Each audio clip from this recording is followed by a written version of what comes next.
you can't experiment if you don't measure, because you really don't know what the outcome, if it's good or bad, unless you have a measure. You don't necessarily know what the clarity on the goal of the learning program or a specific learning, activity, like what needle should get moved if this goes well. Well, and that's one of the biggest issues in L&D is measurement. Is too often they measure, did people like the experience? Right. And there's nothing wrong with that, except that its correlation with actually having any useful impact is essentially zero. That's no correlation between whether people liked it and whether it was effective. And in fact, there's plenty of examples of the instructor who was not the most liked and yet was the most effective when they measured. Right. How do you measure if learning's effective? What does that mean? Ultimately, it's what you said. It moves a needle in the organization. You should not actually start an initiative if you don't know what it is you're trying to fix. And there's a field called performance consulting that I think essentially should be part of L&D, which goes in and says, before we create a solution, let's make sure we understand the problem. Right. Now, what is the gap between what should be happening and what is happening? Is that gap significant that we need to remedy it? Let's look at all the gaps in the organization, figure out which ones we need to fix. And then what's the cause? So that's the gap analysis. And then there's the root cause analysis that says, why do we have that gap?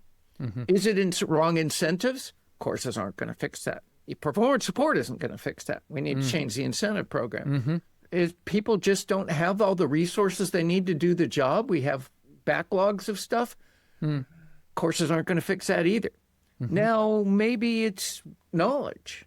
Well, now we're beginning to find something. Is this a skill, something we need people to do that they can't do now or they're doing wrong? Or maybe they don't feel safe or they don't feel safe to raise their hand if they don't know what they're doing. So now it's skills, knowledge, and culture, perhaps. And so you work backwards and you eventually say, what would people be doing differently that would lead to this result?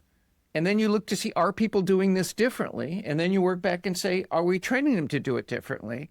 So these are the measures, but it's ultimately, what is it you need to change in the organization? If you need salespeople to be shortening the sales cycle, well, you figure out what the sales cycle shortening process looks like, and you train them on that. And then you look to see, is the sales process shortening? And is that yielding the increase in sales that we want? Whatever it is. But only after you validated that the problem isn't that no one wants to buy the product. Right. Because no amount of training on selling will help. Well, exactly. That's a performance gap. And the performance gap should be, we're not selling enough product. And it turns out that the sales cycle is too long. Right. And so, so why is the sales cycle too long? So you validate all this, and then you figure out what the intervention needs to be. And sometimes when it's a course or a job aid, L&D steps in and develops that or curates resources. If it's a problem, that's when you assign a team, where you don't know the answer. And Matt likes to point to a British historian, Keith Krent, who analyzed military, but talks about three sorts of types of problems. There are the tame problems where you just manage it. There are the critical problems that are time-bounded. If you don't act, somebody's going to die. Well, you just need somebody to make a decision. And then there's the wicked problems. They're the ones that you have to assign a team and manage the process and figure out what are you going to do. And different types of problems require different approaches. But knowing when you have the wicked problem, when to assign a team and when to test out the results and what sort of time frame do they need, in many cases, it could be unrealistic to expect a significant change to come out of a week of meetings.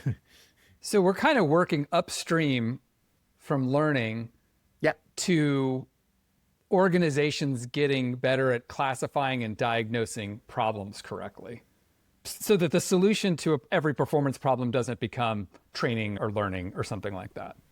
Right. And while that may make training uncomfortable, in the long term, if you reduce the courses you develop to the only ones where it's really needed and then you do them well, you have more resources to do the other things, like facilitating innovation, like creating or curating job aids and learning resources and making sure that the community is vibrant.